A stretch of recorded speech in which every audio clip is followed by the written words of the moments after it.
How to send a payment request on Payoneer. Hi there, today we'll teach you how to send a payment request using the Payoneer platform. First thing, you need to go to the website payoneer.com and sign in to your account.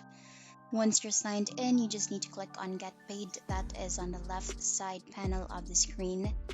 You have two options for you to get paid on this platform, either receiving the payment from the account directly or you will be requesting the payment to your clients. Just to let you know that with request a payment, these are only used for international business clients, which means it's solely for requesting payments for companies or businesses.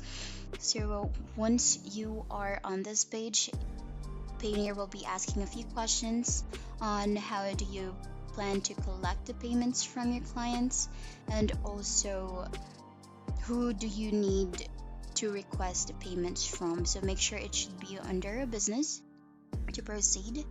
And then from here, you'll be selecting a category which the business falls.